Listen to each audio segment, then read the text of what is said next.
All right, so what does unicorns, the Tooth Fairy, and Sasquatch all have in common? Well, they're non-existent, very unlike Nessie, the Loch Ness Monster. Many of you have probably heard of Nessie, the Loch Ness Monster, over in Loch Ness in Ireland. And you guys probably heard the legends, but they aren't legends, they're real. Today I would like to have you guys believe in Nessie by the end of my speech. I want you to believe that the stories, they are real, and there are many evidences of Nessie being real and the origin of Nessie. So first off, I want to talk about a couple of sightings. I found these on a Nessie enthusiast website.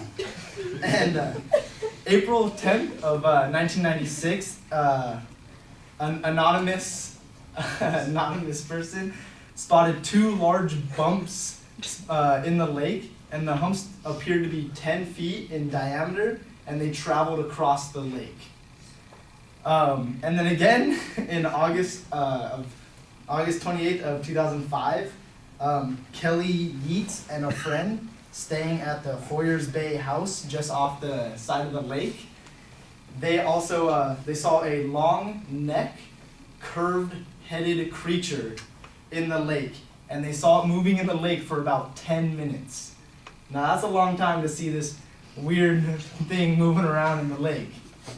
And that was just two of the tens of examples in the past 50 years that have been spotted in the lake.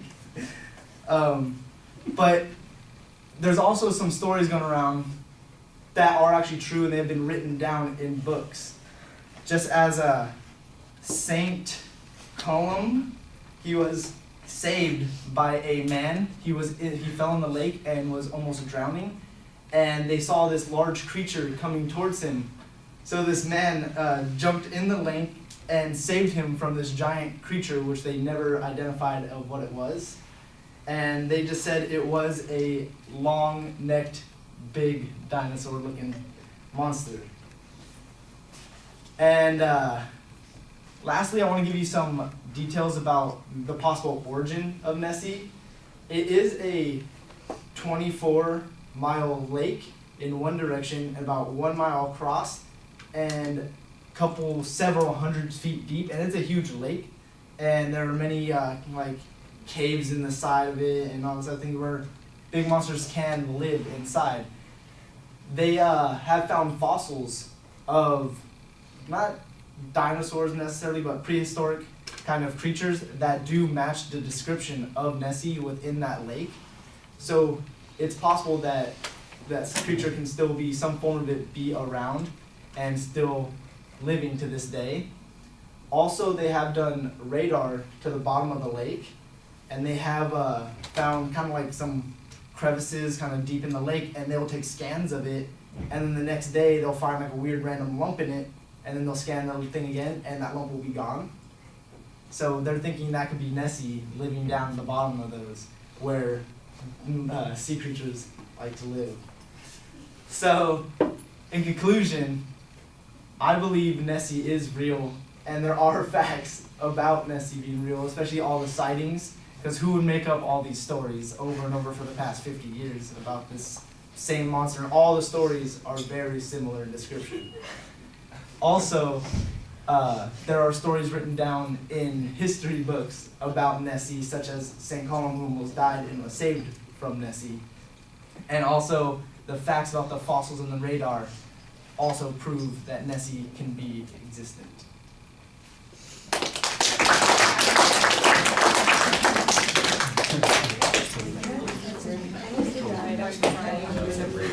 I don't know how hard it is to find evidence about this.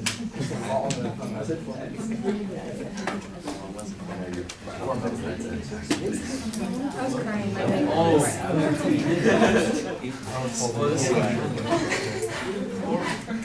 Attention getter is what I was hoping to save my whole.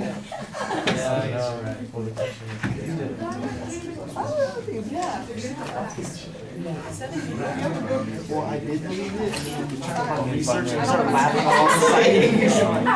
She goes separate. These quizzes. Yeah, if you've done that, like, quizzes sort of the dinosaur, he like is, and maybe can't do visual aids, and it's them. So, yeah. All right, Natalie, what did you think?